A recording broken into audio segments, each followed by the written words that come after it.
Good morning everyone. आज का अपना टॉपिक रहेगा कैपिटल गेन। और कैपिटल गेन में हमने जो क्वेश्चन किया था थर्ड, इसके बाद क्वेश्चन नंबर 4 स्टार्ट करते हैं। वेरी मोस्ट क्वेश्चन दिया हो। इसमें क्या है, फर्स्ट ओनर है, उसने फर्स्ट ओनर ने क्या किया है, प्रॉपर्टी को सोल्ड आउट कर दिया है। ठीक है, मान लीजिए कितने में किया है, 9 लाख रुपए में सोल्ड आउट करने का कॉन्ट्रैक्ट किया है, डील कर चुका है। बट नेक्स्ट जो पार्टी थी वाई, उसने इसको पेमेंट नहीं किया। डील हो चुकी है और डील होने के बाद कैश के रूप में ये इसको 50,000 रुपये दे के चला गया। और हमने इसने कहा कि 1 मंथ के बाद आपका पूरा पेमेंट कर दिया जाएगा। कहने का मतलब एडवांस के रूप में कितने रुपए दे के गया है, 50,000।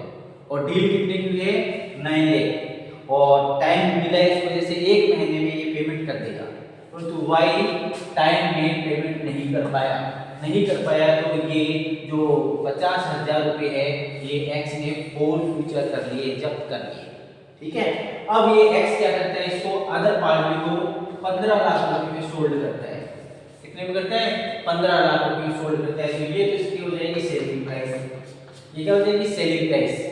और ये इसकी जो कॉस्ट ऑफ एक्विजिशन होगी, उसमें से आपको ये 50,000 को लेस करना है।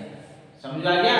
तो इफ एनी प्रॉपर्टी की, आपने कोई भी प्रॉपर्टी की डील कर ली है और पैसे कैश में ले लिए कुछ अमाउंट, और वो पूरा पेमेंट नहीं कर पाता है, तो ये एग्रीमेंट यदि कैंसिल हो जाता है, तो आपने जो जब्त की अमाउंट फॉरफीचर की है, वो कॉस्ट ऑफ एक्विजिशन में लेस कर दी जाएगी। इससे रिलेटेड ये क्वेश्चन नंबर 4 वेरी मोस्ट है, इसलिए इसको अपन स्टार्ट करते हैं। देखिए, मिस्टर चेतन है, उसने अपनी प्रॉपर्टी को सोल्ड आउट किया है।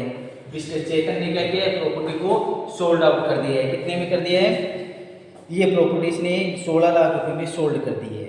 अब ये मिस्टर चेतन ही आपको बता रहा है कि मैंने ये एक एग्रीमेंट किया था 1 मई 2009 को 9,55,000 का, और कैश के रूप में उससे कितने ले थे, 55,000 लेते थे कैश के रूप में।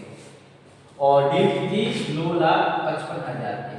ठीक है, और उसको टाइम दिया था, वो टाइम लिमिट में पेमेंट नहीं कर पाया, और नहीं कर पाया तो ये प्रॉपर्टी उसने 2009 में सोल्ड नहीं की, और ये पैसे क्या लगे, फोर फ्यूचर लगे, जब्त कर दिए।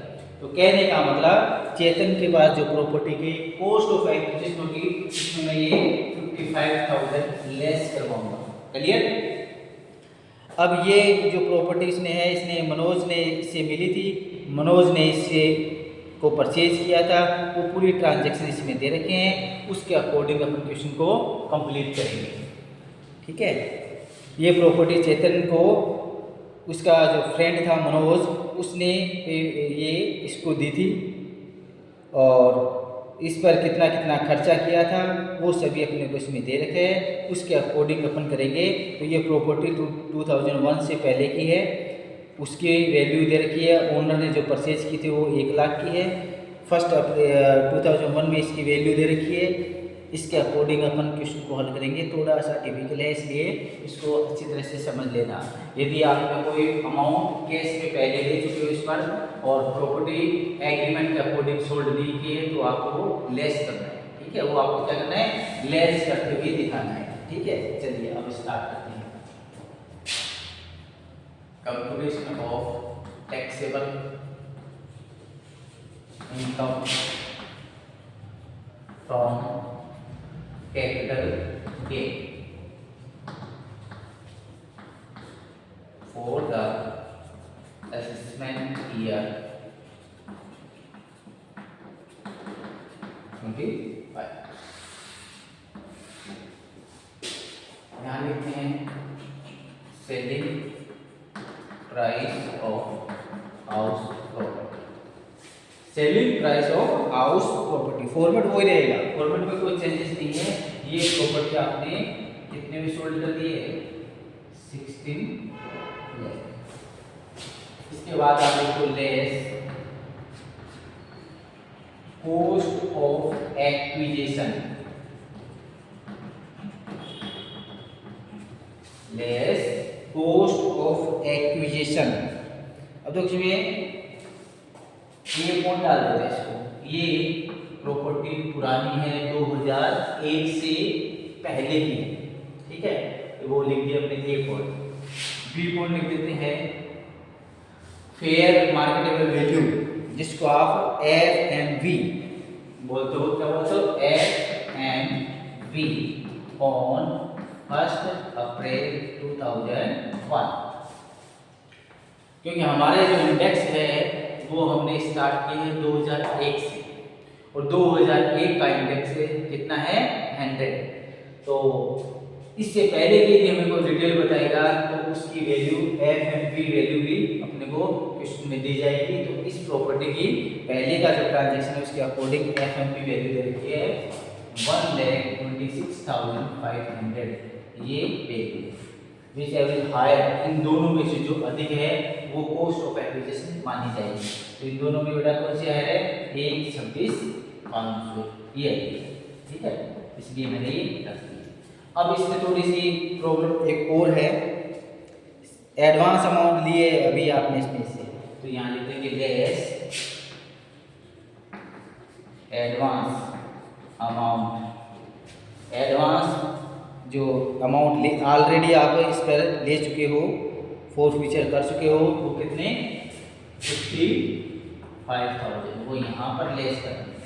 ये इसमें से एडवांस अमाउंट रिसीव,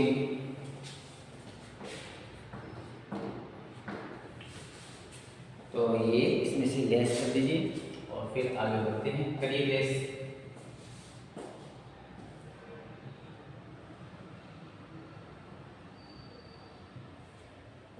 ये आएंगे इस पर इंडेक्स है, इस पर क्या लगेगा? इंडेक्स सिस्टम लगेगा, cost index cost of acquisition.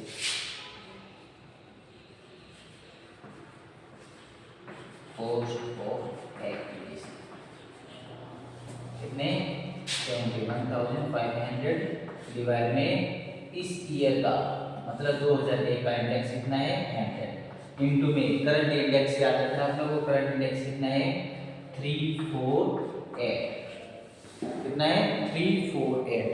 अभी काउंट करके और यहाँ पर लिख देना 348।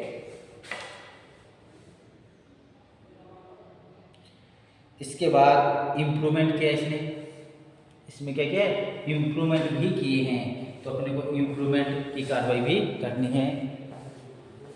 इसके नीचे आप लिखोगे लेस कॉस्ट ऑफ